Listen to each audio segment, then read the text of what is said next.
بخاری شریف کی حدیث ہے، الارواح جنود مجندہ، روحوں کے گروپ بنا کر، ریجیمنٹ بنا کر، جیسے فوج میں پلٹنیں ہوتی ہیں ایسی پلٹنیں بنا کر ساری روحیں عالم ارواح میں رکھ دی ہیں۔ تو اب یہ زندگی ہے، یہ پہلی زندگی، تمام انسان یہاں آنے سے پہلے عالم ارواح میں ہیں۔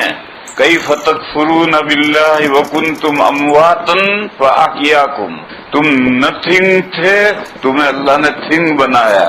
پھر اس کے بعد میں یہ دنیا آئی ہماری اس دنیا میں بھی ہم مردہ تھے، نتھنگ تھے، یہاں اس دنیا میں ہماری باڈی کو زندہ کیا اللہ نے، اور زندہ کیا ہے 50-60 سال تک، ثم یمیتکم، پھر یہاں نتھنگ ہو جانا ہے۔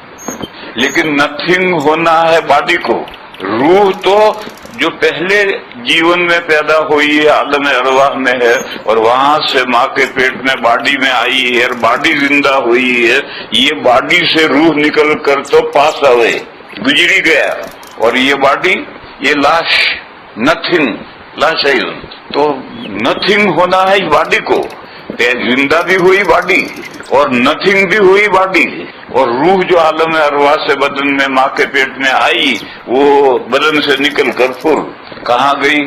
عالم برزخ میں گئی۔ عالم برزخ کہاں ہے معلوم نہیں کہاں ہے، اتنا ہمیں معلوم ہے کہ عالم برزخ ہماری اس دنیا کا سپلیمنٹری ضمیمہ ہے۔ مر کر بھی آدمی اس دنیا سے نکلتا نہیں، مر کر کے بھی آدمی اس دنیا ہی میں رہتا ہے، برزخ میں پہنچ جاتا ہے، اور برزخ کے معنی ہے آڑ، پارٹیشن، اس دنیا اور دوسری دنیا کے درمیان میں ایک پارٹیشن ہے، آڑ ہے، برزخ ہے، روحیں ساری وہاں پہنچ جاتی ہیں۔ لوگوں میں ایک غلط فہمی ہے کہ نیکوں کی روحیں علیین میں پہنچ جاتی اور بروں کی روحیں سجین میں پہنچ جاتی۔ علیین کہاں ہے کہ آسمانوں کے اوپر ہے، سجین کہاں ہے کہ 7 زمینوں کے نیچے ہے، یہ سب ایسے ہی بات ہے۔ قرآن کریم میں ہے ان کتاب الابرار لفی علیین، نیک لوگوں کا رجسٹر علیین میں، علیون اور علیین یہ جمع ہے، پلورل ہے، اور اس کا مفرد علیون مانے بالا، اور بالا سے مراد ہے جنت، نیک لوگوں کا رجسٹر جنت میں ہوگا۔ اور سجین اور سجن مترادف ہیں، اس کے معنی قید خانہ، جیل خانہ۔ دوزخ کے لیے حسیر بھی لفظ آیا ہے، تو جو دوزخ میں گئے تو ان کا رجسٹر بھی وہی ہے، جیسے کتب خانے کا رجسٹر کتب خانے میں ہوتا ہے، بڑا پیلیس ہے، وہاں جو لوگ وزٹ کے لیے آتے ہیں وہ آ کر اپنا سگنیچر مارتے ہیں تو ان کا رجسٹر بھی وہیں رکھا ہوتا ہے۔ تو اسی طریقے پر جنتیوں کا ایک جنرل رجسٹر جنت میں ہے، جس میں ہر جنتی کا نام، مقام، ڈیٹیل سب لکھی ہوئی ہے، اور اس کو جا کر پڑھیں گے، جیسے پیلیس میں رجسٹر ہوتا ہے، اس کو دیکھتے ہیں کس نے سے کون کون آئے، ایسے لوگ پڑھیں گے، خود بھی پڑھے گا اور دوسرے بندے بھی پڑھیں گے اور خوش ہوں گے، ہمارا نام ہے اعمال بہت شاندار ہے۔ اسی طرح سے جہنمیوں کا رجسٹر یہ بھی جہنم میں ہے، وہاں ان کا نام، کام، سب باتیں لکھی ہوئی ہیں، کس بنیاد پر ان کو جہنم میں ڈالا گیا ہے۔ ان آیتوں کا تو یہ مطلب ہے۔ اور یہ جو کہتے ہیں کہ علیون ایک جگہ ہے جہاں نیکوں کی روحیں جاتی ہیں، اور سجین ایک جگہ ہے جہاں بروں کی روحیں جاتی ہیں، بس یہ ایسے چلی ہوئی بات ہے۔ اور پھر کہا علیون کہیں آسمانوں سے اوپر ہے، سجین زمین سے نیچے ہے، ارے سب روحیں برزخ میں پہنچتی۔ پھر قیامت کے دن جب دوبارہ باڈی زمین میں سے نکلے گی گھاس کی طرح، درختوں کی طرح، تو یہ روحیں جو چلی گئی ہیں برزخ میں، وہ وہاں سے معاد، ریورس آئیں گی۔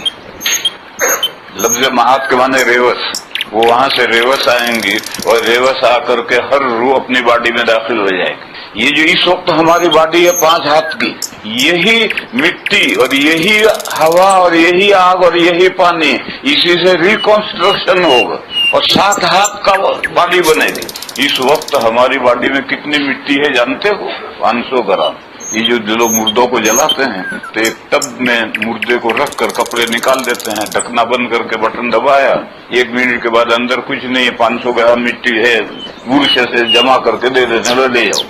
تو ہماری اس باڈی میں 5 فٹ کی جو باڈی ہے، جو مٹی 500 گرام، اسی 500 گرام سے جب 5 ہاتھ کی بدن بن سکتا ہے، تو اسی 500 گرام سے 7 ہاتھ کا کیوں نہیں بن سکتا؟ اللہ کی قدرت میں سب کچھ ہے۔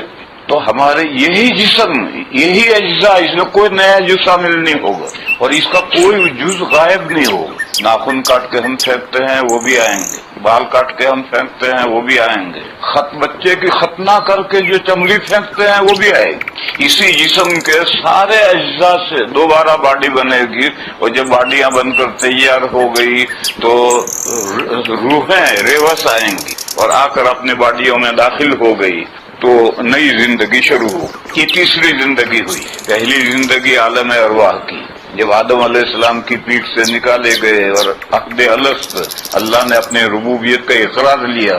یہ اقرار خامخواہ نہیں لیا تھا، پہلے وجود میں لا کر کلاس لی تھی، تجلی فرمائی تھی، تمام بندوں کو اپنی معرفت تامہ کروائی تھی، پھر امتحان لیا تھا۔ پھر وہاں سے